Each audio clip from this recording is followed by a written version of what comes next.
Okay, so Trump won. Yeah. I think we all knew this deep dive was coming. Mm-hmm. A lot of people want to know what it means for LGBTQ plus rights now that he's back in the White House.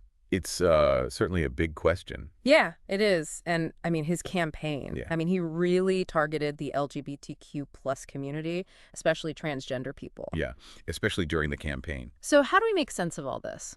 We've got his agenda, the Protect Children from Left-Wing Gender Insanity plan. Right. And we've got all these analyses from GLA, the Human Rights Campaign, the ACLU. Mm. They're all kind of warning us about what a second Trump term could look like. Yeah, and they paint a pretty intense picture. Yeah, so let's break it all down. Okay. What are the big things we need to be paying attention to here? Well, the big one everyone's talking about is this ban on gender-affirming care for minors. Yeah. We're talking about potentially barring clinicians who provide hormone therapy or puberty blockers Right. from receiving Medicare and Medicaid reimbursements. So essentially defunding it.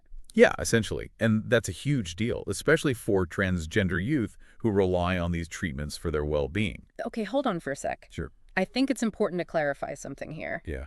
For those of us who haven't been following every twist and turn of this debate, what exactly are we talking about when we say gender-affirming care?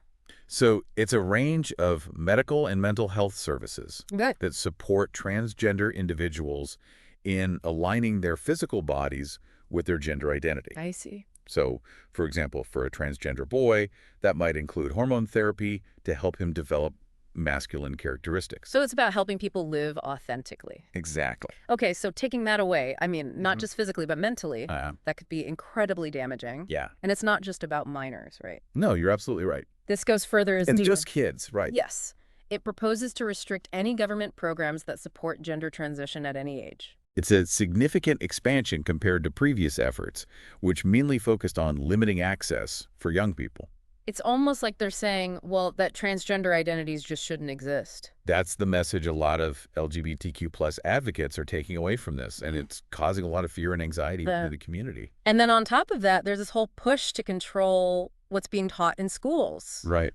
I mean, honestly, protect children, even the name sounds kind of loaded, doesn't it? It certainly does. Yeah. And it's part of a broader trend of using really inflammatory language to frame LGBTQ plus issues as dangerous or threatening to children. So what's actually in this plan? Break it down for us. So one of the key points is penalties for teachers who discuss gender identity in the classroom beyond the concept of biological sex. So basically saying you can't talk about it. Right. And schools could also be forced to only recognize the sex assigned at birth. Wow. On official documents. So imagine being a kid. Who's questioning their gender identity Right. in that kind of environment? It would be awful. It would be like being told that a fundamental part of who you are is wrong or doesn't even exist. That's exactly the fear. It would be so isolating. Incredibly. And damaging for LGBTQ plus youth to feel like they can't be themselves. Right. Or talk about their experiences openly. And it doesn't stop there. Oh, no. The plan also proposes increased parental control over educational content, and they're threatening federal funding cuts for schools that promote what they're calling gender ideology. That term gender ideology, I keep hearing it everywhere. Yeah, me too. What does it actually mean in this context? It's hard to say. Yeah. It's kind of a catch-all phrase, Okay. but it's often used to dismiss any discussion of gender that goes beyond just traditional binary notions of male and female. It feels like a way to make LGBTQ plus rights and acceptance seem like a radical agenda. Exactly. Instead of just basic human dignity and equality. Yeah, exactly. It feels like it's meant to create this, like this fear and division, like it's us versus them. Yeah, and that's how many people are interpreting it, and it's feeding into this broader climate of intolerance and hostility towards the LGBTQ plus community. And on top of all of that, it's not just schools that are being targeted, right? Right. This plan also extends to the military and universities. It does. Right. Yes, it calls for eliminating what the plan calls left-wing gender programs from the military. Okay. Which sounds a lot like Don't Ask, Don't Tell all over again. Even though that was repealed like over a decade ago. Yeah, back in 2011. And then there's the push to remove diversity, equity, and inclusion initiatives from universities. Right. Which, as we know from that 2024 UCLA study, could have a devastating impact on LGBTQ plus faculty and students. Absolutely. That study showed how these kinds of policies can create a really hostile environment and lead to, well, Yeah. everything from decreased research productivity to increased mental health challenges for LGBTQ plus individuals in academia. So we're talking about a rollback of LGBTQ plus rights across almost every aspect of life. Healthcare, education, the workplace, the military. It's pretty daunting. It's a lot, and it's hard to know what the future holds for the LGBTQ plus community under a second Trump presidency. So I think to understand the potential impact, we need to take a look back at his first term. What happened then? What can we learn from that period? Absolutely. We saw a number of actions during Trump's first term that rolled back anti-discrimination protections for LGBTQ plus people. Okay, so chipping away at rights across a bunch of different areas. Yeah, and this affected healthcare, employment, adoption, access to school restrooms, housing, even homeless shelters. So is there like a master plan, or is this just random? It definitely felt like a pattern of using executive orders and agency rule changes to just go around Congress and advance a conservative agenda. And a lot of these rollbacks involved religion-based exemptions, right? A lot of them did. Essentially saying it's okay to discriminate against LGBTQ plus people if it's based on your religious beliefs. That's right. Wow, that's really scary when you think about equality under the law. It is. I mean, how is that even legal? Well, it's a complex legal issue, and there's a lot of debate about religious freedom. But the Trump administration pushed the boundaries, arguing that religious liberty should be more important than other rights. Including the right to be free from discrimination. Exactly. That's a dangerous precedent. It is. Were there any specific examples of that playing out in the real world? One of the most famous cases involved a baker who refused to make a wedding cake for a same-sex couple.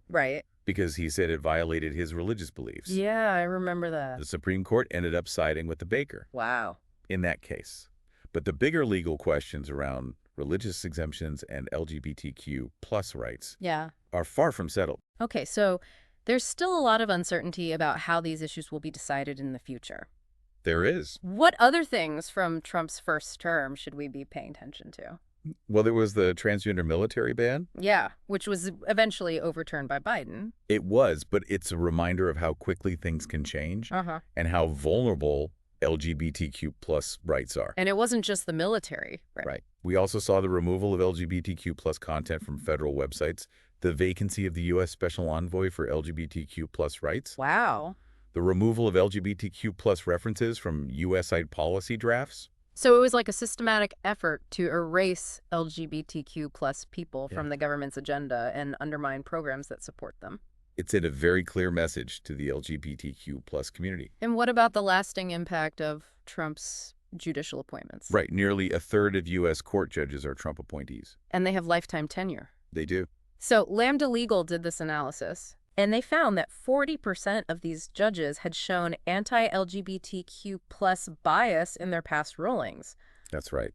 So even if some of Trump's policies are challenged or reversed, those judges are still there. They are. It's like a ticking time bomb. It's a major concern, and it adds another layer of complexity to the future of LGBTQ plus rights in America. We've talked about policy and the courts, but what about the campaign itself? Right. I mean, we all saw the ads, the rhetoric, Yeah. how Central was attacking the LGBTQ plus community. Yeah. Especially transgender people. He's a big part of the campaign. Really? Yeah, particularly in the last few months. Wow. He spent millions of dollars on ads, both online and on TV. Spreading misinformation about Harris Yeah. and her stance on transgender issues. Exactly. Using fear-mongering tactics Wow. and distorted claims to make her look radical and dangerous. So he was using prejudice as a political weapon. Yeah, and it's hard to say how much those specific ads impacted the election. Right. But they definitely contributed to this toxic climate of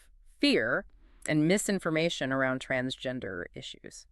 So we've got this backdrop of rollbacks, the rhetoric, a judiciary stacked with judges who have a history of anti-LGBTQ plus bias. What are advocacy groups doing? Are they ready to fight? They're definitely not giving up. Okay, good. They're mobilizing. So what are they doing? Give us the details. Well, Jail Aid have been documenting Trump's anti-LGBTQ plus actions. Okay. throughout the campaign. So they're keeping track of everything. Exactly, creating a comprehensive record Good. of his statements and proposed policies. So they're making sure people have the facts. Yeah, it's crucial for holding him accountable. What about other groups? The Human Rights Campaign has been really vocal in their opposition to Trump. They've been working to mobilize voters? They have. They've also been lobbying lawmakers and raising awareness about the dangers of Trump's policies. And the ACLU? The ACLU has already published a detailed analysis of Trump's administration. And the potential threats. They've made it clear that they're prepared to fight back against what they see as an attack on civil rights. So they're not messing around. No. Are there any specific legal challenges in the works? It's still early. Okay.